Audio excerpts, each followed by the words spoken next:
We cover many serious issues in this podcast. This discussion may contain reference to domestic violence, sexual violence, violence against children, suicide, drug use, or graphic depictions of death or dead bodies. It is not suitable for all audiences.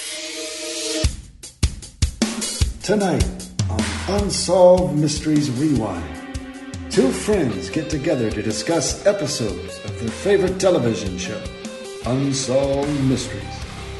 Will they find answers? Will anyone care? You may be able to solve a mystery.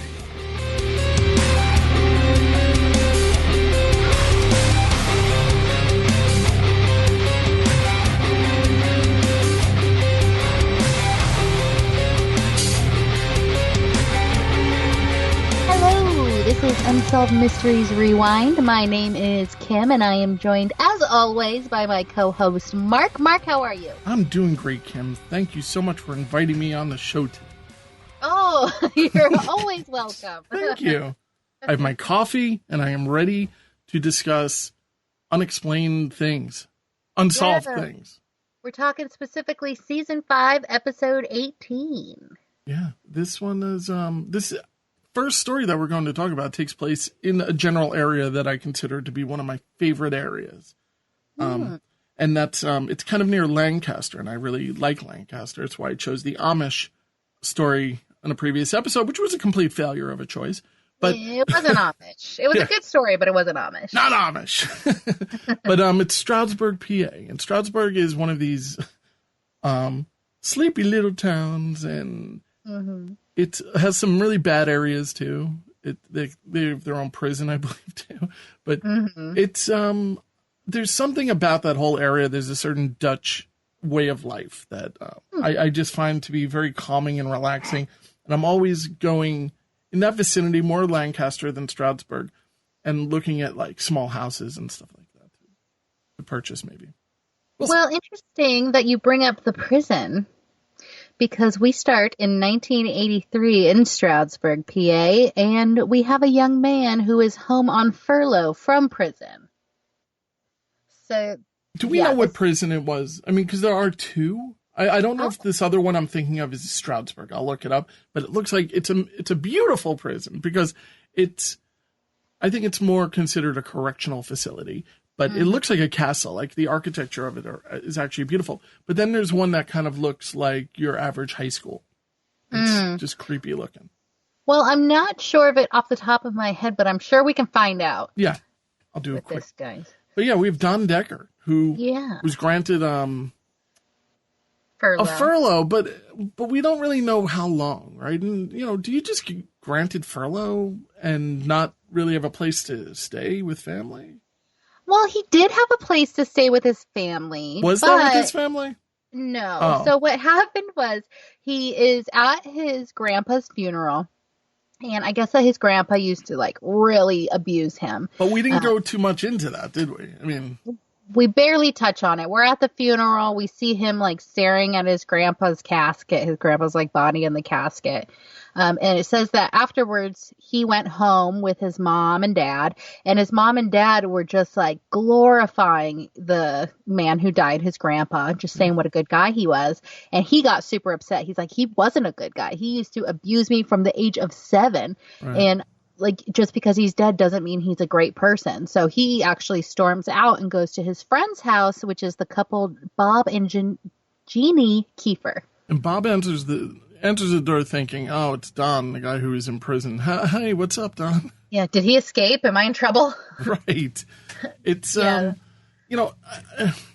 is probably a pretty troubled guy. I think that's what we can kind of walk away with this, knowing what also happens after this story. Well, they refer to his sentence that he is currently furloughed on, which is receiving stolen property.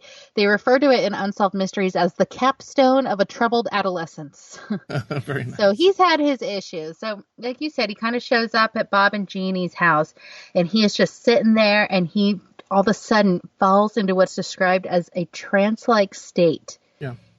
And then behind Bob and pretty much everywhere in the living room, water just starts pouring down from the ceiling above. This reminded me so much of certain horror movies where blood starts coming out of the walls and the house is alive.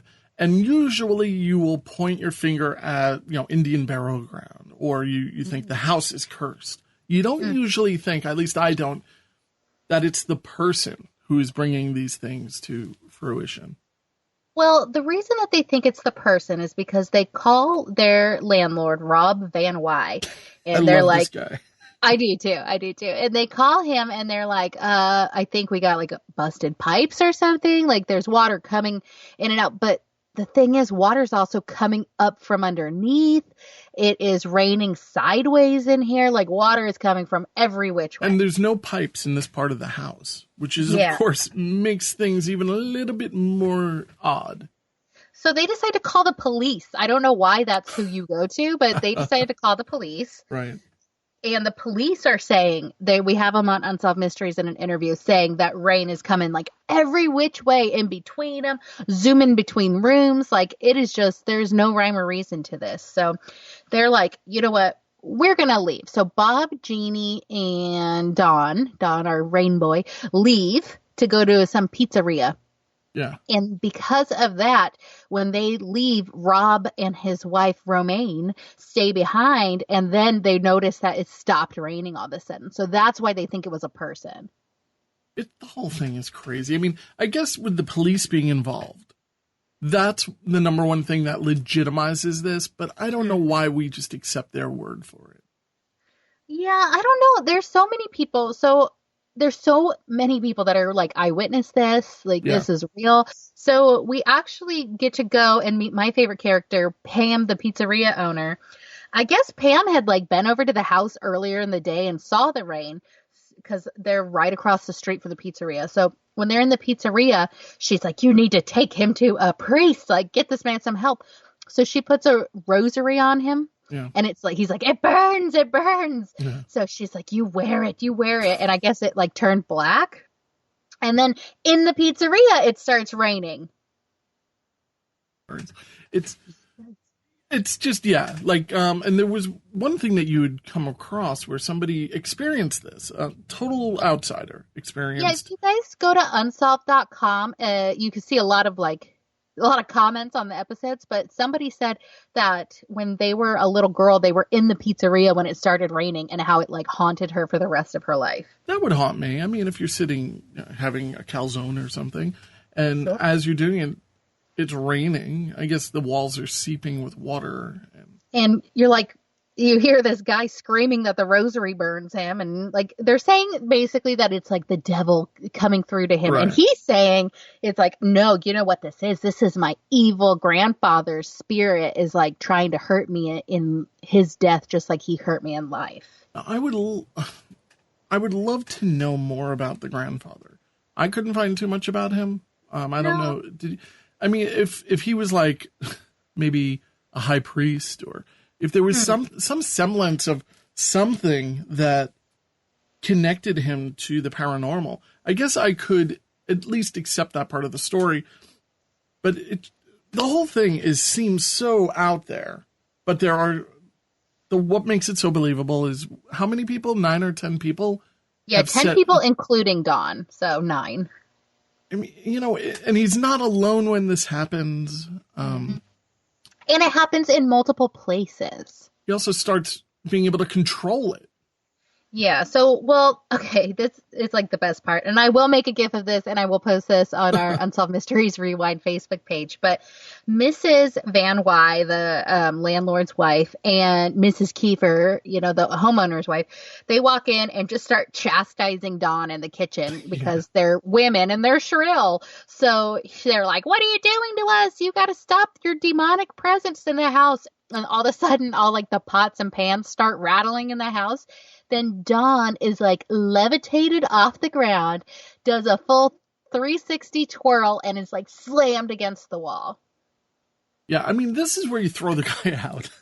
Get out of my house. Enough. Actually, the rain. He wouldn't be back in my house. He would be. Sorry, buddy. Yeah. There's money for a hotel.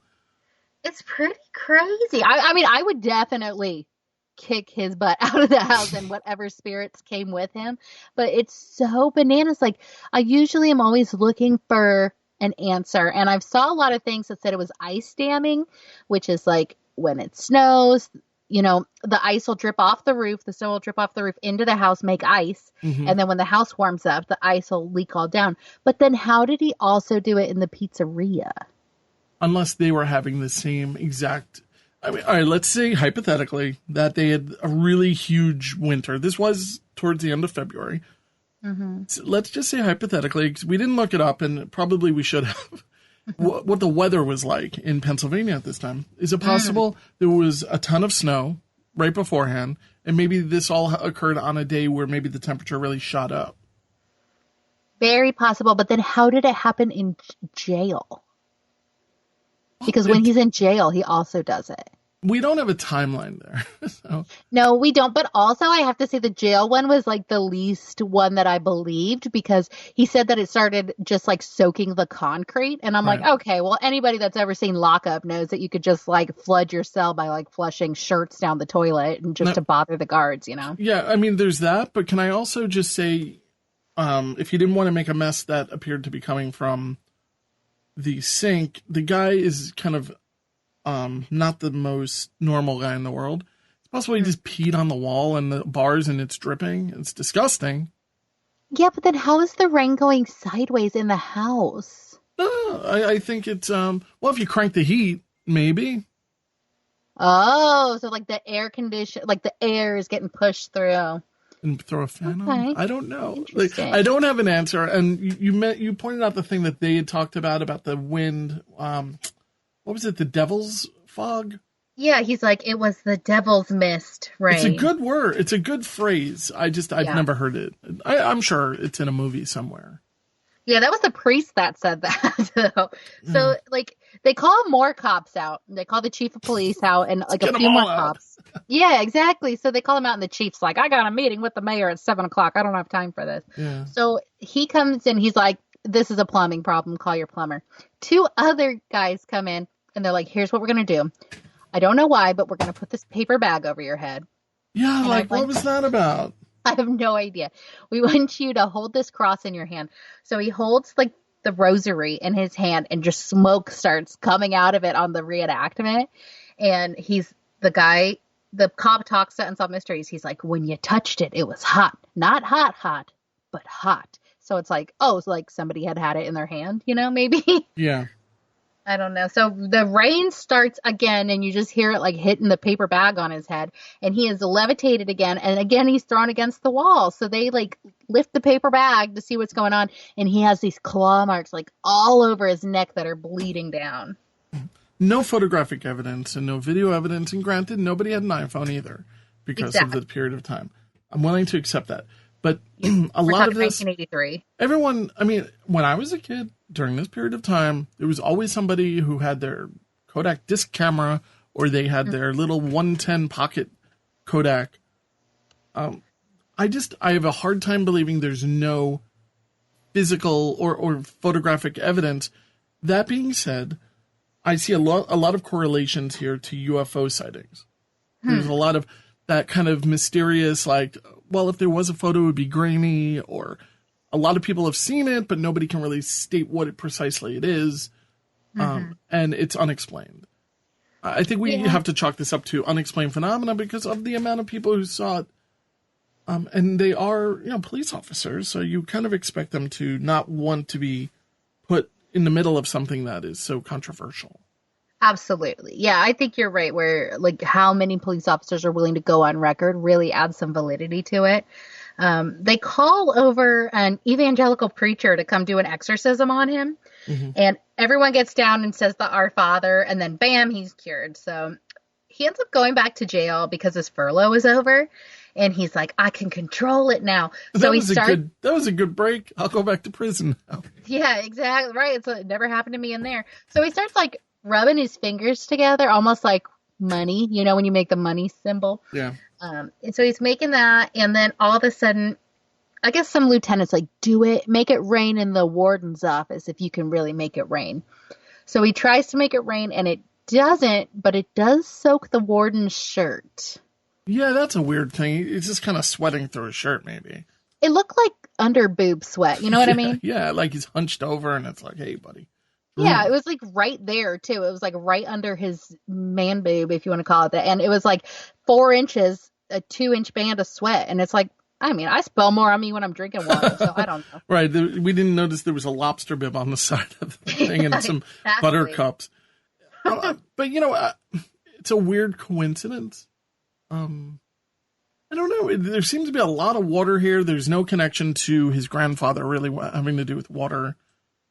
No, but did you notice when they do the grandfather funeral scenes and when they're talking to Don Decker, Unsolved Mysteries is, that behind him in the background, it's raining. And then whenever he gets like an exorcism or he's cured or whatever, the rain stops in the background. No, I didn't notice that. I was like, I see you, Unsolved Mysteries. That's pretty clever. You have to get your creativeness out into the forefront, I guess, when you're making Unsolved Mysteries. It was beautiful. It was really impressive, honestly. I thought that was cool. So I like the levitating effect was fairly decent for the time. Yeah, he like levitates. There's this like neon green light coming from beneath him, and I don't know. It was crazy. So now, an unrelated story to this, which is very related, is that later on he will go on to be arrested for arson. Yeah, the opposite of making it rain somewhere. Now, he burned down a place called Dana's Restaurant, which I'd never heard of. It was 1992, I think. And I know this area very well. I posted a link of how close it is to my favorite restaurant in the Poconos. I'm sorry, let me just correct that. The only halfway decent restaurant in the Poconos, because there are no restaurants in the Poconos. It is so boring there. It is ridiculous. So if you're going to go, just make sure that what you're bringing is, you're going to bring some board games or something, because there's really not that much to do. It's a lot of like hanging out at the lake type of thing. And that kind of drives me a little crazy. So, but the restaurant I like a lot is Jubilee. And this is only about 10 miles away from where Dana's restaurant was. And I do know this area well. And it's really kind of a shame that he would destroy a restaurant of all things in an area with so little. Yeah, well, I apologize for the correction, but it's actually 2012 that this happened. Oh, 2012. I'm sorry, yes. And he was hired by the restaurant owner to burn it down to get the insurance money. Yeah. So they were going to, like, splitsies. Yeah, no, it was like Theodorus Katsopopoulos, something like that. Very Greek. Sounds name. like a diner. I don't know if you know that diners are mostly owned by Greek people. I think that might be a New York specific thing. Oh, really? Okay, yeah, because everybody's name is Nick or something Papadopoulos, A lot of souvlaki and a lot of those type of things. I didn't know. I thought diners were a real kind of Greek thing. I guess just in New York, maybe. Yeah, I'm sure everywhere is a little bit different. I don't know one Greek person off the top of my head, but not that you have a problem with them or anything. Oh my God, no! Of course not. Well, does that bring us to 9 years to the day after Rainboy? Yes, and there's no conclusion to this. This one is so frustrating. It really is. It is kind of frustrating, but there's another story in this episode where it becomes kind of an unresolved moment. And it leaves you kind of wanting more, but there's no more. It's the way it is. Unsolved Mysteries. It's in the title. You get what you get. Yes. You also looked up I just want to mention, you found what the address might have been. I don't know where this area is. This is like really off the beaten path of where the Rain house would have been. I'm not familiar with that particular area. Oh, okay. So we're talking about a motorcycle incident. This time we're going all the way to Emeryville, California. In 1992, it had a population of less than 6,000 people, but it's right near San Francisco. And it was actually ranked the most dangerous place in California. Wow. It's because of the number of violent crimes per person and its high number of property crimes per person. But all said, we have a 1 in 5 chance of being a victim of crime if you live in Emeryville. Is that current?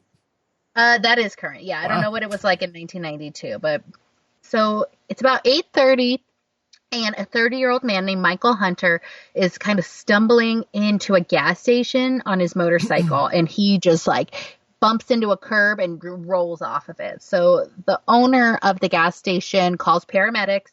Paramedics find that he has like a very faint heartbeat, but they can't find any external injuries on him. I think they get him undressed there, and they later discover that he has 3 gunshot wounds to him. Yeah, which is kind of weird. Like, why wouldn't they see entry holes or something? I know. Because they said no blood, no external injuries. But if you have 3 bullet holes, even though it is a 22 that he was shot with, like, you're going to see something. Mm-hmm.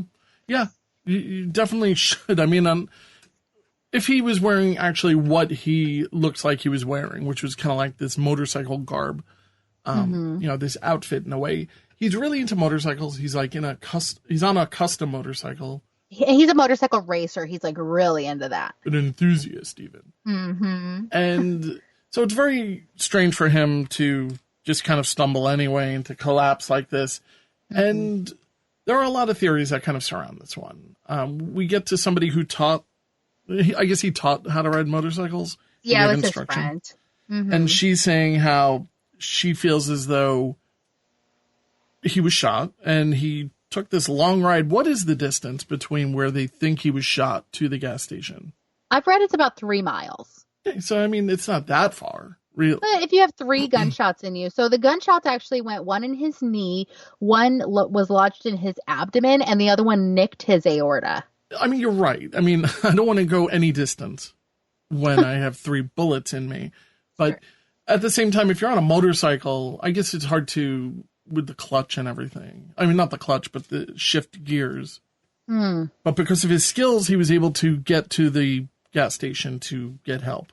Because of his skills, and dare I say, like some serious adrenaline pumping through you.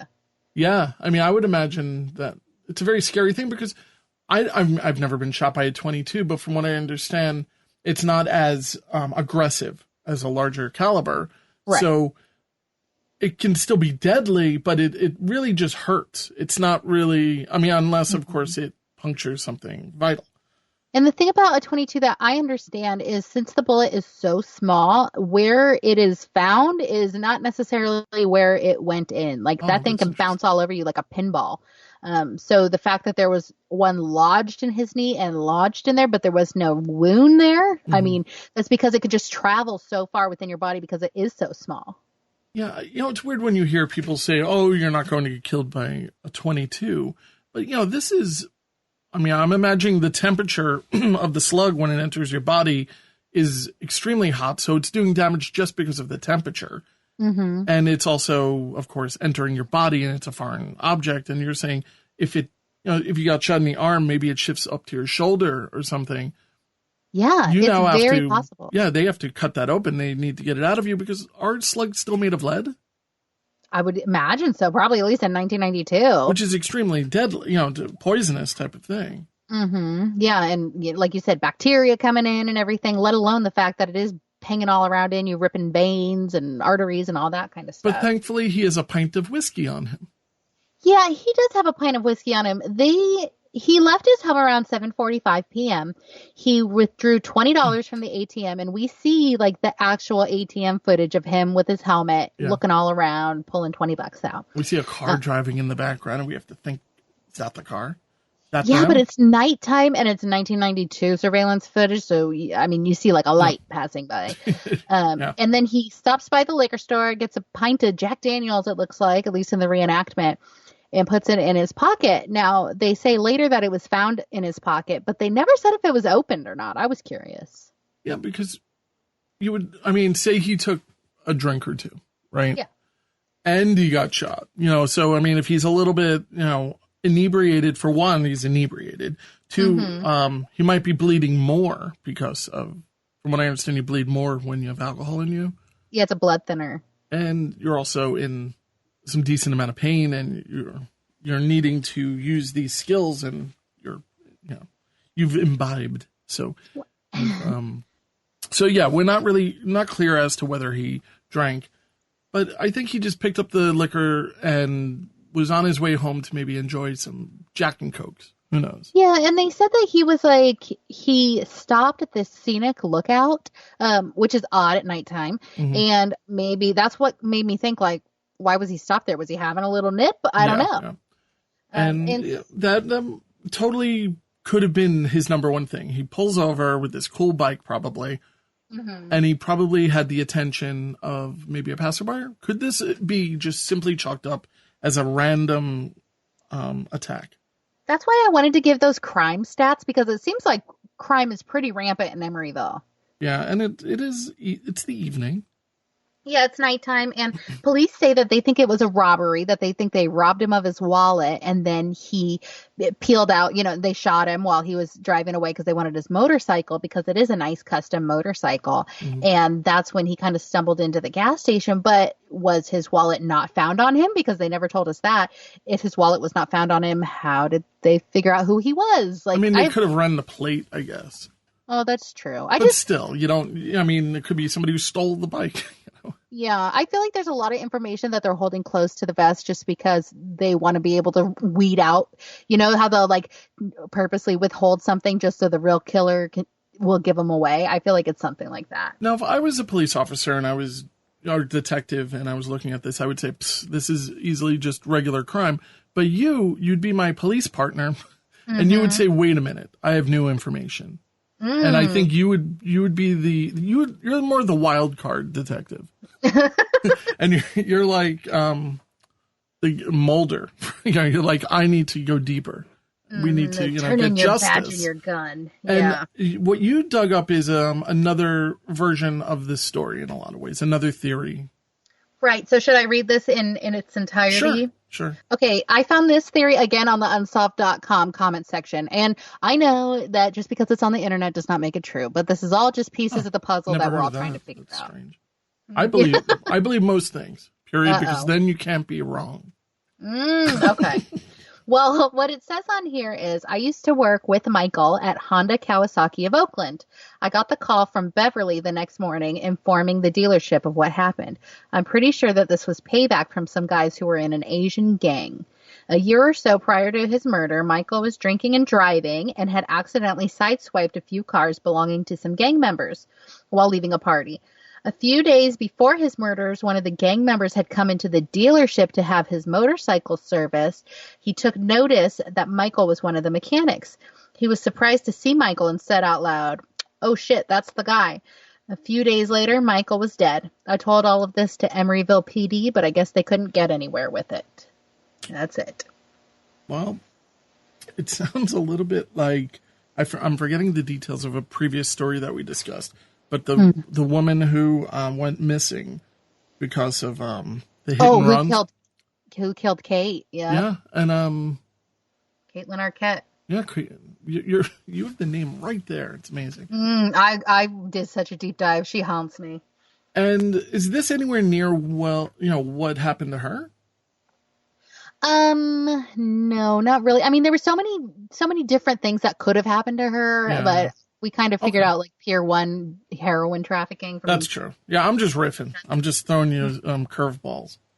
I like it. You're the wild card. No.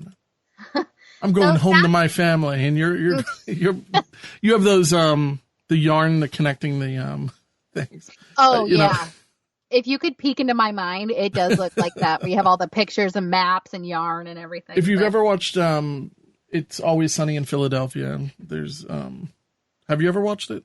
I've seen the GIF that you're referring to. Oh, okay. Yeah, he Charlie Kelly. There's a scene where he's tying stuff together. Funny. Well, what's not funny is sadly Michael's mother died in 2008 without ever knowing what happened to him. We'll never know. I could not find anything on this guy. This makes so much more sense to me that this may be gang related. Yeah, it's interesting. I mean, you got to take it with a grain of salt, but like you said, you got to consider it. Well, I always wondered what would happen if I had to go to the hospital and I just lied. I said, "Hey, I need stitches in my hand. My name's Jimmy Bill," whatever. Of course, I would come up with a stupid name like that. Of course, it would sound completely fake, but because I'm not the greatest liar, not to the face anyway. So yeah, so my name is Mark Munchausen. So okay.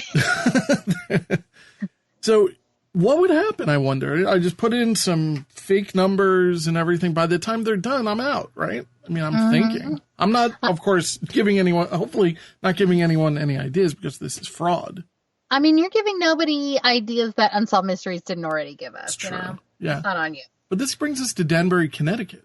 Yeah, again, February 1992. This supposedly occurred. I don't know. There's a lot of time here, but February 11th happened to be my mother's birthday.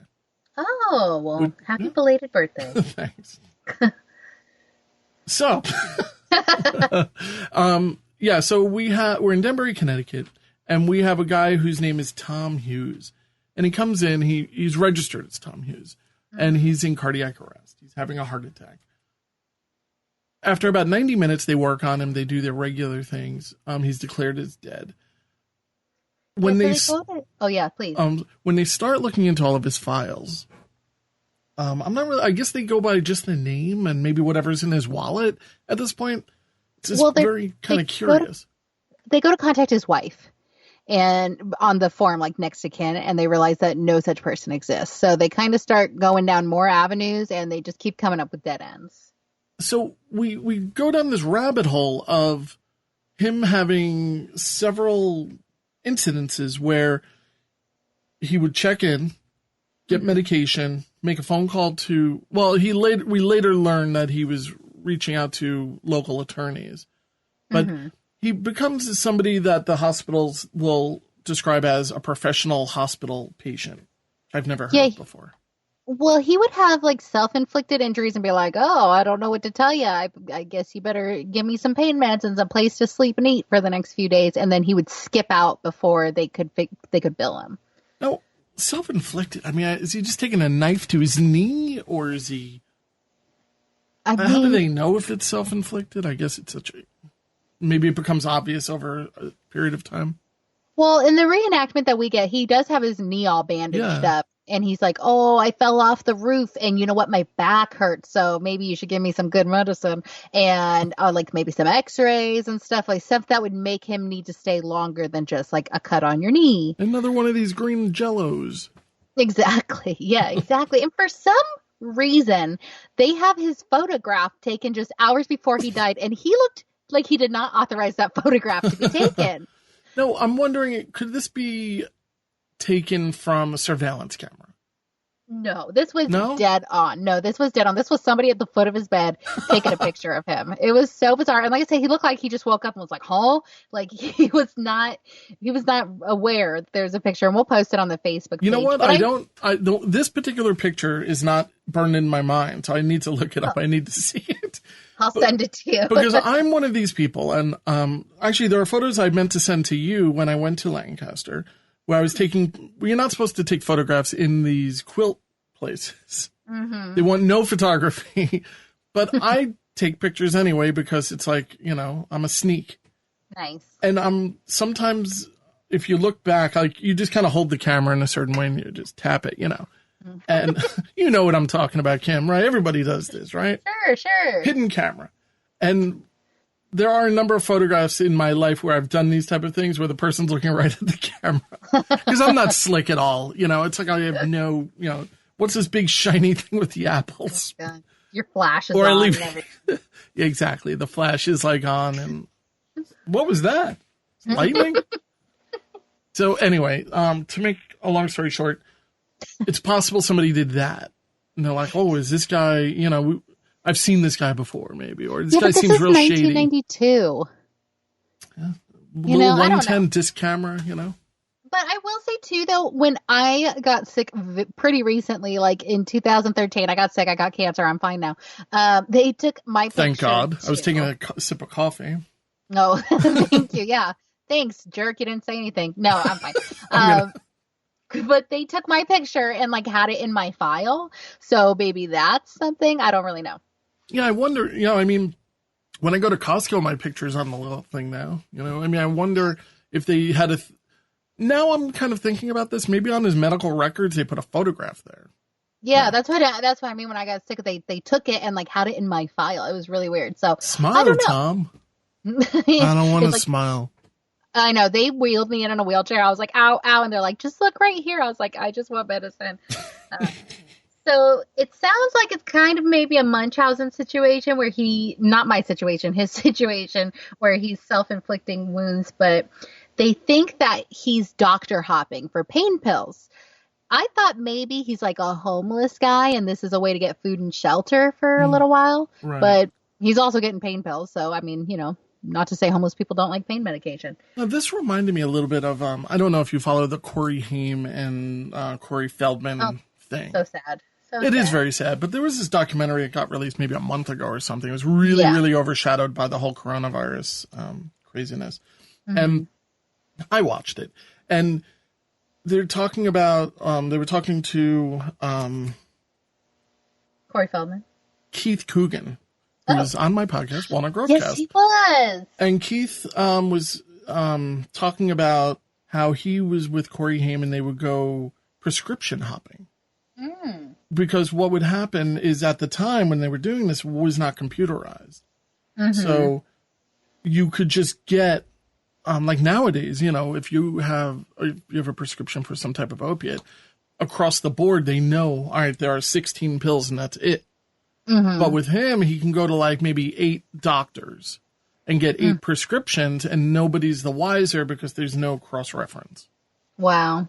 And, simpler time. Well, I was talking to my wife and she said this is going on up to just 5 years ago. Mm-hmm. It's kind of crazy. And that's how we bought this house. No, it's not how we bought this house. But no, but it's a scary thing, but it's a way of kind of gaming the system. And I'm wondering, this guy knows that scam and he knows a number of other scams. And I think it's sad. He probably is addicted to pain pills. Mm-hmm. But I kind of sympathize with him a little. Yeah, I mean, he's a sad character, and it's sad when anybody dies, like, anonymous, Like, that's just a bummer, like, that their family can't have peace or whatever. Mm-hmm. So they looked at his phone records after he died, and they noticed that he made 16 calls. 16? And, yeah, all to different attorneys in the area. So his scheme was, and I don't know how this works, but he would call them up, they would come visit him, and he'd go, oh, hey, can I borrow like $40 to get home? But like, you just add it to the tab. Right, and like a tiny amount of money, like something like $40. I guess it's a scam number. It's kind of like you probably have it in your wallet. Yeah. What are you going to say? No. Raise red flags. Yeah. Like, are you really going to say no? Like to this person who might be bringing you like several $1,000s? Yeah, that's true. But I mean, then he would skip town and the lawyers would never see him again. And they actually think that the prescription pill abuse is probably what led to his death. But he was also a bigger guy. He was like 270 pounds. Yeah. Just probably not in the peak of health. So we leave Unsolved Mysteries with that grumpy photo of him. And they're like, do you know this guy? He may be a little thicker since you last saw him because of all the prescription pills and just laying up in a hospital, basically. So we get an update. Yeah, update. So... Yeah. No, I was going to say, like, I'm reminding myself that I need to create an update stinger right there. Nice. It'll happen one of these days. Well, he's identified as Thomas Patrick White, and he did have Munchausen's. I did a little digging on Munchausen's because I thought that was like a woman thing, but it turns out Munchausen's itself is much more common in men, and Munchausen's by proxy is common in women. And if you don't know, Munchausen's is just where you inflict injury to yourself just to kind of get attention and sympathy from your partner, the medical community, whatever. Yeah, and it's considered a factitious disorder. Mm-hmm. Now, what other disorders are considered factitious? It just seems to be a weird way to describe it. Yeah, I don't know. I think that's what it's like officially called now. I don't think it's Munchausen's anymore. I think it's called factitious disorder. Like, I think that's the name of it. Yeah, I just looked up. Factitious disorder is a mental disorder in which a person acts as if he or she has a physical or mental illness. Acts as if, So it's really one of these things. But he was actually causing injury to himself. So he was creating a disorder. Yeah. I don't know. It's a strange one. The whole, I don't know if you flip through the DSM 5 or 6, whatever we're up to these days. Mm-hmm. But there are so many, there's something to describe everything. And it's really, really confusing. It just seems to be something, things change with mental illness so quickly these days. But it's a very sad thing. But you were saying that you thought it was mostly women who were Munchausen. But yeah, I mean, it's Munchausen by proxy, which is common in women. And I don't know if you know anyone who has been accused of that before. No, I don't. We, as one of the Boy Scout leaders, we deal with parents on a very different level, okay? And we have these sleepovers, and this one kid was kind of freaking out, and he's like, and really nervous, and, you know, the sun's going down, and he's 10, you know, it's like his first night sleepover, he's nervous. Sure. Yeah. So we call the parents, and the parent goes, oh, can you just give him some, what's that stuff people take when they have a cold? Benadryl, Robitussin. What's it? It like knocks you out. It's one of those things that, it was like Robitussin, or it might be the chemical that's in Robitussin that knocks you out. Mm-hmm. Like I have it, you know, packed away. I carry it with me, right? And she said, oh, if he doesn't get to sleep by a certain time, just give him like an ounce of that. Mm-hmm. And I'm like, I'm not administering medicine that he doesn't need, you know, like, and I'm not administering any medicine. Like, even if he does need it, you're going to come and drive here for 20 minutes and pick him up. And it just really made me think, like, this kid's out of school a lot. Him and his sister miss a lot of school. Really nice kid, really smart kid. But it just seems to be, I don't know. It's one of those things I just brought up to my wife. I'm like, I'm keeping an eye on those. Interesting. People. I do have to say, I am not accusing anybody of anything, but my mom used to give me Benadryl to knock me out on airplanes when I was little. Benadryl. Yeah, the antihistamine. So so that's not completely uncommon to me. But taking Benadryl, in a serious situation like that, when you're flying, you might be really, really tense. I don't think that that's a big deal, personally. But when you're with strangers, not really strangers, but you're not with one of your parents. Mm-hmm. And you're nervous and you're scared, and you know, I just don't think it's very good to do that. And plus, the kid's always sick. Yeah, that's super suspicious. So I'm keeping my eye on them. Nice. 2 blocks away from me, and they don't listen. So. Well, are we heading to Los Angeles in 1962? Yeah, we get to 1962, L.A. It's we have 16-year-old Irene Love, who's just kind of doing what 16-year-olds do, and they're going through little boxes that maybe they'd never noticed in their parents' bedroom. Yeah, she's snooping, and she even says, like, I was always a snoop. But can I say, when I picked this episode to do, I told you, I think about this on a weekly basis, and this is the story I was talking about. Oh, really? And I'll tell you why when we get to it, but there was one part in this story full of questionable parenting decisions that just absolutely made me want to cry and melt. Yeah. And it's like one of those things that when I think like the world's all going to hell and I just need something happy, like I'll think of this story, and it's like the most pure, loving thing. So I'll get there when we get there. But now we have a very light-skinned African-American girl, and this is 1962. So I think I don't know what to think there, to be honest with you, because it's a very, very turbulent time, and she's adopted. I mean, well, I'm sorry, I'm jumping right to that, but she's going to a box. I thought she was going to find a gun or something. I didn't know what to expect in this particular thing. She finds a birth certificate with her first name on it and her birthday. So she was like, Mom, what's this all about? And her mom's like, ooh, boy, well, you're adopted. And that's why you don't go snooping through stuff. And that's why the end. No. Yeah, exactly. And I really think that, I'm clearing my throat. Sorry. But I really think that when the mother says, I didn't want to tell you the truth because I was afraid you would leave. I just think it's so selfish. It's very heartbreaking to me. I get it, kind of. Yeah, same. I hate to say I get it. I felt bad for the mother, and I think that she did her best to raise this child in the best way that she could. And when we get to the end of the story, I look back and I think the things that these particular people did, I think are really nice. I think it's really, really special. Above and beyond. Yeah. So she finds out that she is adopted. Her father's name's Glenn and her mother's name's Ramona. Now, Ramona happens to be a Hispanic woman. Glenn is an African-American man. Okay. And they had to give her up for adoption at the age of 3 days old because they were poverty-stricken.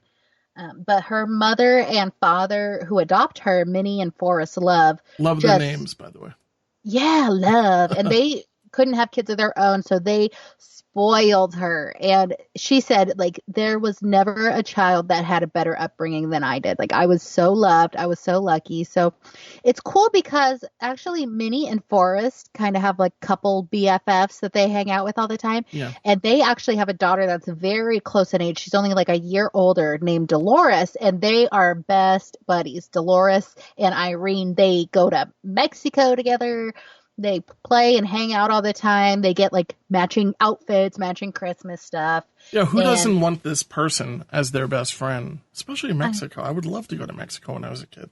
Yeah, there was pictures of them that was like in Tijuana, and it was just, it looks fun. And they're so beautiful and they're so sweet. So she finds out when she's talking to her mom in 1962 as the 16-year-old, her mom goes, do you remember that restaurant Clifton's that we used to go to like every Sunday night? This is like, I might start crying when I talk about this. But let me also just say, this is a pretty not well-to-do, but they're doing okay in life financially. Oh, yeah. I think. These are, they're professionals. They seem to be very, very stable people. And I think that the adoptive parents are so amazing. Although I don't agree with all the choices, of course. But yeah, so, but they're doing these stereotypical things that good families do, especially, you know, they're doing the right thing. Like, they're going out to dinner every Sunday night. It's kind of like a fun thing that when you look back, you have this really wonderful base of what a family is. And it just sounds like they really did a good job raising. But yeah, they went to Clifton's, which sounds like a pretty damn good restaurant, actually. It was I wonder fancy, what the specials too. were. Yeah, I mean, I don't know. All the busboys and wore like little ties and stuff. It was very fancy. And they're dressed up a little bit, and it's nice. It's Sunday dinner, right? So, do you want to tell the story? Yes, please. I can't. So they sit her in like a different spot every time that they go, and she's like, "What's that all about?" And they go, "Oh, I'm sorry." They say, "Your mother was a waitress there and your father was a busboy. So we used to take you to Clifton's every Sunday and sit you where they could see you and watch you grow up." That is the most beautiful thing I've ever heard in my life. And considering that the mom is so like afraid that the birth parents are going to somehow like lure her back in, it was very selfless of her to bring her daughter to the restaurant so that the birth parents could watch her grow. Oh, it's just so beautiful. I got goosebumps. Now, when I was younger, we used to do Sunday dinner as well, right? And it started making me like think about the waitresses and waiters that I've dealt with. Oh God. Anybody look like you? Yeah, I have a story to tell. No, I'm kidding. But I started thinking about my own personal, I guess, experiences with waiters and waitresses, because when you're in a restaurant and there's a kid there, you get different type of access, I think. Where like, why don't you come with me and you could pick out the dessert? You know, like I remember doing that with, you know, and it would be like this big event. You know, it's like, oh, I'm going to pick out any dessert I want from the stupid case, you know?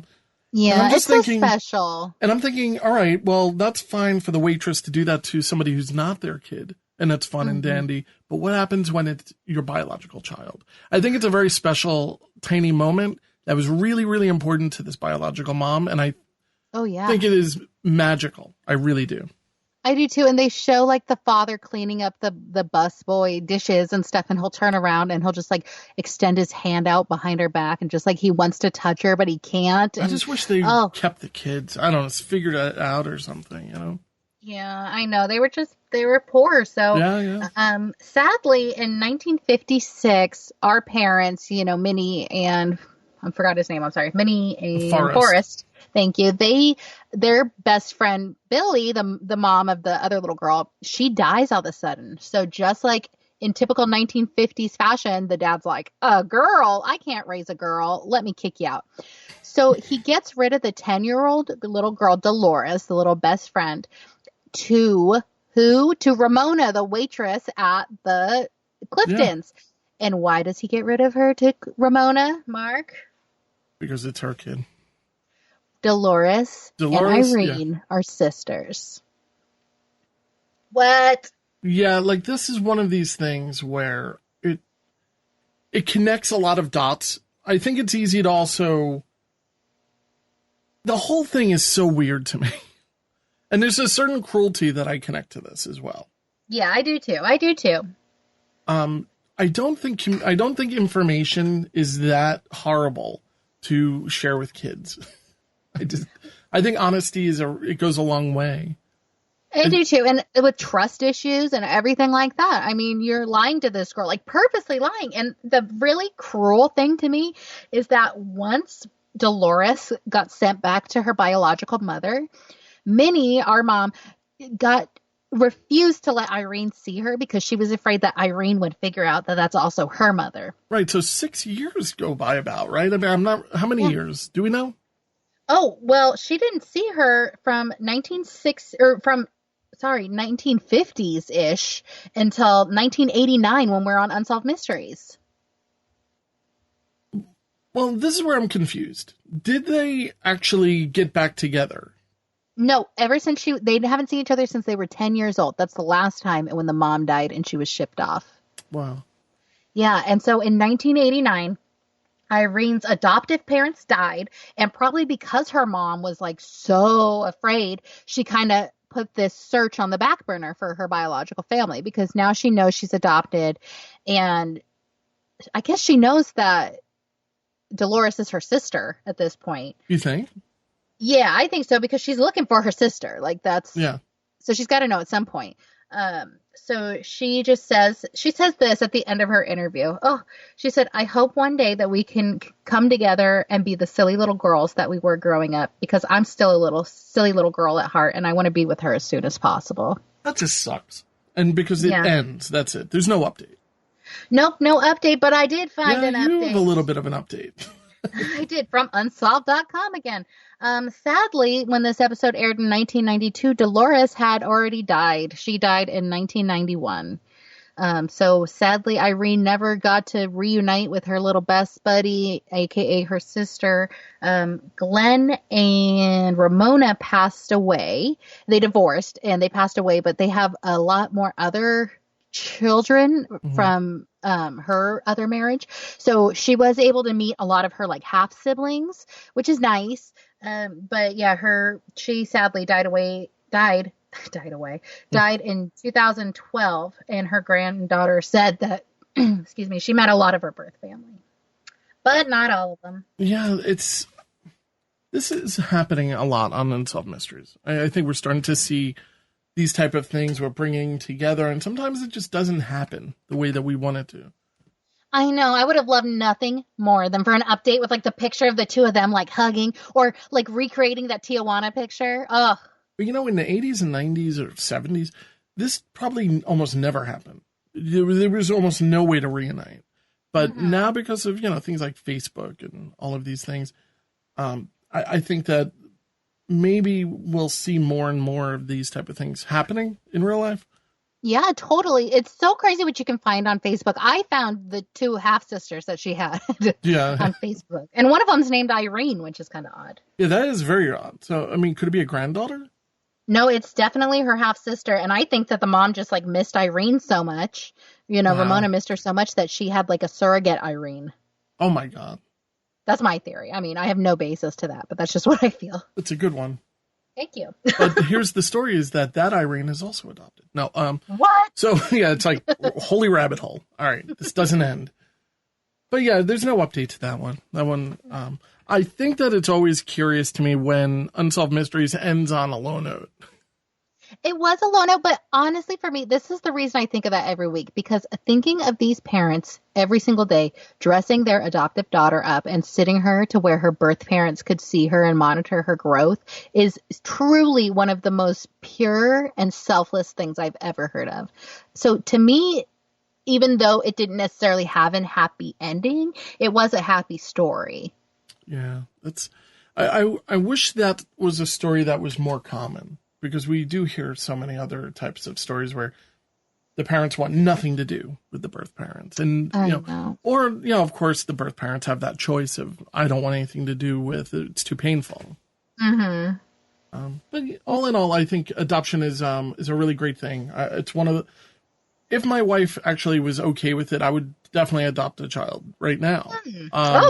No, I would. And it's just one of those things where in the back of my head, I'm always thinking, we kind of regret not having a second kid, but when we look at our bank account, we don't regret it because we realize how expensive it is to have 2, 3, 4 kids. And my son really does enjoy having the focus of our finances on him. So it's really one of those type of things. I have friends who have multiple kids, and it's always a struggle, emotions, different personalities, and it's just very expensive.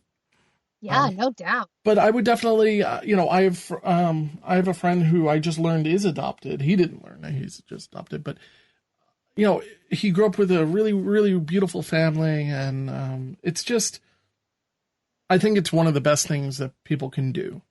Absolutely. If you have the means to do it, of course.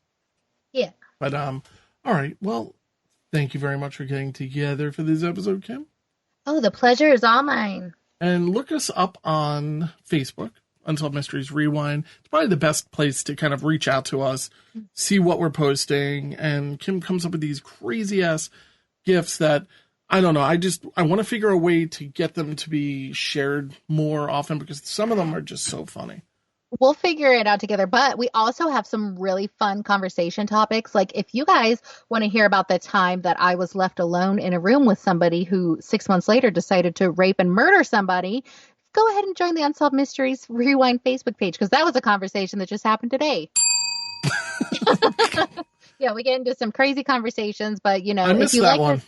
Oh, well. Yeah, I'm going to go and check notifications. Holy moly. Yes. We have fun. It's all like-minded people there. Yes. And yeah, it's a lot of fun. Also, if you have a favorite episode, post it on there. Talk about it. We're all about communication. We're kind of an open book in that sense. We're very open to your ideas, and we're ready to run with them. Tonight we have been confronted with an entire catalog of unexplained and unsolved events. Tune in next time as Unsolved Mysteries Rewind discusses another collection of unsolved mysteries. Until then, we can only look and wonder.